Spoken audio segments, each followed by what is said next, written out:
Hello hi आदाब और सत श्री अकाल और एक बार फिर से आ गया मैं आप लोगों के बीच आपका हो रहा है आरजे अपना 90.4 मेगाहर्ट्ज कम्युनिटी रेडियो ज्ञानवाणी यानी कि ज्ञान की वाणी पर। आज दोबारा से हम लोग बात करने वाले हैं सीपीआर यानी कि करंट पल्स रेडियो की। और इस बार खबर लाया हूँ आप लोगों के पास विज्ञान के दरवाजे से, वहाँ की दहलीज से। ये सारी की सारी खबरें हम लोगों के पास आती हैं बीबीसी हिंदी के माध्यम से। हम उनको शुक्रिया अदा करते हैं और धन्यवाद करते हैं। अंतरिक्ष में फंसे सुनीता विलियम्स और विल्मोर, अधिक समय तक अंतरिक्ष में रहने से शरीर पर उनके क्या असर पड़ेगा।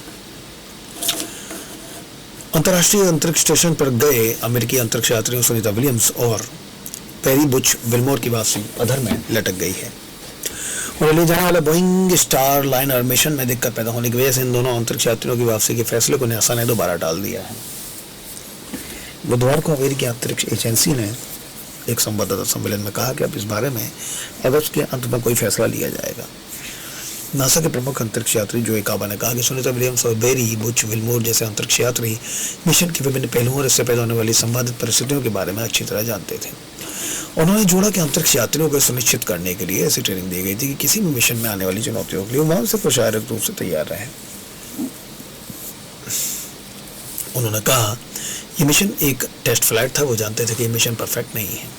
उनके अनुसार मानव युक्त अंतरिक्ष यान अपने आप में जोखिम भरा होता है और एक अंतरिक्ष यात्री के रूप में ये हमारे काम का हिस्सा होता है। नासा ने यह भी कहा कि दोनों अंतरिक्ष यात्री वहां अच्छी तरह से रह रहे हैं और वे अंतरिक्ष में जोखिम भरे मिशन पर जाने के लिए तैयार थे। 8 दिन की यात्रा 8 महीने में बदल सकती है।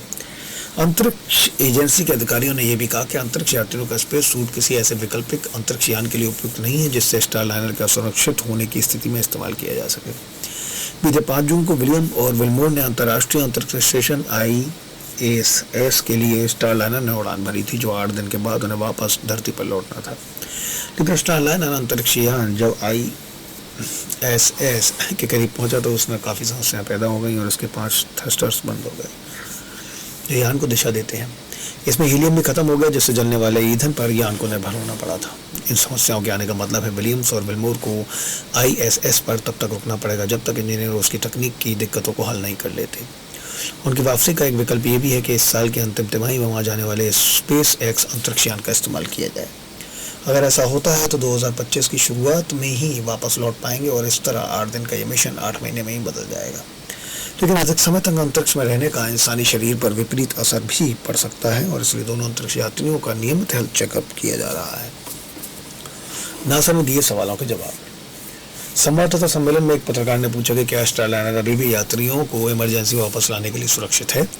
इस पर नासा के पूर्व अंतरिक्ष यात्री बावर सॉक्स का कहना था कि 2 लोगों के लिए अभी भी इस्तेमाल किया जा सकता है। उन्होंने कहा मुझे लगता है कि आकस्मिक स्थिति में बुच और सुनीता विलियम्स को यान में बिठाने का जोखिम उठाया जा सकता है। नासा का कहना है कि अगर बिना अंतरिक्ष यात्रियों के लिए स्टार लाइनर वापस आता है तो इससे बड़ी दुर्घटना के रूप में वर्गीकृत करने की जरूरत नहीं है। नासा ने स्टार लाइनर में अपने भरोसे को दोहराया और कहा कि अंतरिक्ष यात्री ISS में हफ्तों बिता सकते हैं और इस दौरान वे यान की तकनीकी दिक्कत को हल करने की कोशिश करेंगे। बदलाव की मुश्किलें। अंतरिक्ष यात्रियों की वापसी का तरीका बदलना कोई आसान काम नहीं है। अधिकारियों का कहना है कि अंतरिक्ष यात्रियों का स्पेस सूट आपस में बदला नहीं जा सकता। अगर वे इस साल SpaceX की फ्लाइट से वापस लौटते हैं तो उन्हें इसके लिए बने सूट के बिना ही आना होगा जिसमें और जोखिम है। अगर उन्हें 2025 की शुरुआत में भेजी जाने वाली उड़ान से वापस आना है तब तो ये स्पेस सूट भेजा जा सकता है। ओपन यूनिवर्सिटी के अंतरिक्ष वैज्ञानिक सिमियोन बार्बर ने BBC से कहा कि किसी भी तरह से अंतरिक्ष यात्रियों की वापसी SpaceX अंतरिक्ष यान से ही संभव है।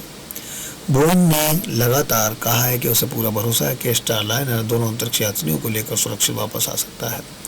संवाददाता सम्मेलन में अधिकारियों ने कहा है कि क्रू को वापस लाने का लेकर नासा में गंभीर विचार विमर्श चल रहा है। एजेंसी ने दोहराया है कि उसे विश्वास है कि स्टार लाइनर अंतरिक्ष यात्रियों को वापस लाने में सक्षम होगा और उन्हें SpaceX से वापस लाने की जरूरत नहीं पड़ेगी। नासा ने अपने अंतरिक्ष यात्रियों को अंतरिक्ष में ले जाने के लिए बोइंग और SpaceX को अरबों डॉलर का कॉन्ट्रैक्ट दिया है। अभी तक SpaceX ने अंतरिक्ष में मानव युक्त 9 उड़ानों को अंजाम दिया है, लेकिन बोइंग का ये पहला मानव युक्त मिशन है। अगर दोनों अंतरिक्ष यात्रियों को SpaceX अंतरिक्ष यान से उसके SpaceX सूट में लौटना पड़ा तो ये बोइंग के लिए बहुत बड़ा झटका होगा। अमेरिकी अंतरिक्ष एजेंसी के अधिकारियों ने कहा है कि उसने अंतरिक्ष यान की खराबी के लिए प्रोपल्शन सिस्टम के डेटा की जांच करने के लिए बाहरी विशेषज्ञों की सलाह मांगी है। फैसला लेने से पहले नासा जांच पड़ताल जारी रखेगा। स्टार लाइनर में क्या गड़बड़ी हुई।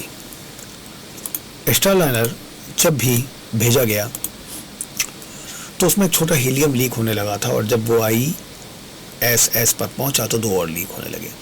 लॉन्च के समय लीक छोटा था लेकिन दूसरा इससे 5 गुना बड़ा था। जब यान ISS की ओर बढ़ रहा था 28 नए थ्रस्टिंग बंद हो गए थे, जिनमें से 4 दोबारा शुरू हुए और उसके बाद पॉपुलेशन सिस्टम में 2 और हीलियम लीक का पता चला। जमीन पर हुई जांच में पता चला कि थ्रस्टर की समस्या गर्मी के कारण टेफ्लॉन सील के फूल जाने से पैदा हुई है, जिससे ईंधन कंबेशन चैम्बर में नहीं जा पाया। बोइंग के मार्क नापी ने कहा कि समस्या सिर्फ मानव युक्त फ्लैट टेस्ट में ही पता लग सकती थी, लेकिन कुछ इंजीनियरों का मानना है कि यह समस्या मानव रहित टेस्ट मिशन या यान की डिजाइन के शुरुआती चरण में ही पता लगाई जा सकती थी। बोइंग के यान की पहली दिक्कत नहीं है। इसकी पहली मानव रहित उड़ान 2019 में हुई थी, लेकिन सॉफ्टवेयर में गड़बड़ी की वजह से इंजन स्टार्ट नहीं हो पाया और यह अंतरिक्ष स्टेशन तक नहीं पहुंच पाया। दूसरी कोशिश 2022 में की गई, लेकिन यान में फिर से कुछ थ्रस्टरों और यान के कूलिंग सिस्टम में दिक्कतें आई थी। इस बीच बोइंग के प्रतिद्वंदी एलन मस्क के स्पेसएक्स ने 4 साल पहले ड्रैगन स्पेसक्राफ्ट को ISS तक पहुंचा दिया और इसके बाद से वो अंतरिक्ष यात्रियों को और सामान को ला ले जा रहा है।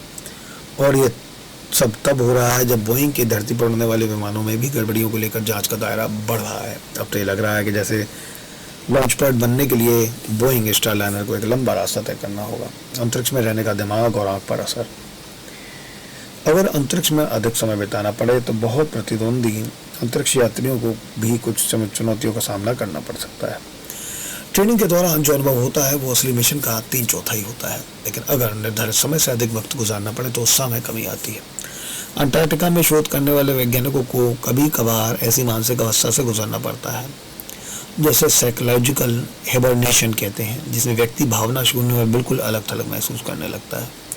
शोधकर्ताओं का कहना है कि ध्रुवीय और अंतरिक्ष मिशन पर जाने वालों के हालात एक जैसे होते हैं और अच्छी नींद लेकर इन दिक्कतों को कम किया जा सकता है।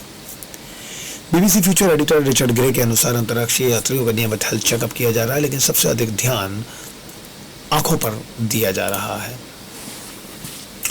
ISS पर मौजूद हर क्रू सदस्य के आंखों का कॉर्निया, लेंस और ऑप्टिक नर्व की जांच की जा रही है। अंतरिक्ष यात्रियों का आंख पर हैरान करने वाला असर पड़ सकता है। गुरुत्वाकर्षण की कमी के कारण आंख के पीछे खून जमा हो सकता है, जिससे एडिमा हो सकता है और चीजों पर ध्यान केंद्रित करने में दिक्कत हो सकती है। सूर्य से निकलने वाली कॉस्मिक किरणें और अत्यधिक ऊर्जा वाले कण रेटिना और ऑप्टिक नर्व को नुकसान पहुंचा सकते हैं और दूसरी समस्याएं खड़ी हो सकती हैं। इंसानी शरीर पर और क्या असर होता है? कठिन अंतरिक्ष यात्रा के दौरान इंसानी शरीर कुछ आश्चर्यजनक बदलावों से होकर गुजरता है। वापस आने वाले अंतरिक्ष यात्रियों को उनकी कैप्सूल से उठाया जाता है, क्योंकि अंतरिक्ष में रहते हुए उनकी मांसपेशियों का वजन कम हो जाता है। सबसे अधिक उन मांसपेशियों पर प्रभाव पड़ता है जो कमर गर्दन जोड़ों को नियंत्रित करती हैं। बहुत कम गुरुत्वाकर्षण में उनसे काम नहीं लिया जा सकता है और इसलिए वो कमज़ोर हो जाती हैं। 6 महीने तक चलने वाले मिशन के बाद शरीर की मांसपेशियों में 30% तक वजन की कमी आ सकती है। हड्डियों का भी वजन हर महीने 1 से 2% तक गिर जाता है। स्वाभाविक है कि इन दोनों यात्रियों के लिए 8 महीने तक अंतरिक्ष में रहने के कारण कई जटिलताओं का सामना इन्हें करना पड़ सकता है। देखते हैं आगे, जो भी खबर हम लोगों के पास आएगी आप लोगों को जरूर बताएंगे। CPR कैंपस रेडियो में 90.4 मेगाहर्ट्ज कम्युनिटी रेडियो न्यानवाड़ी पर। Thank you so much.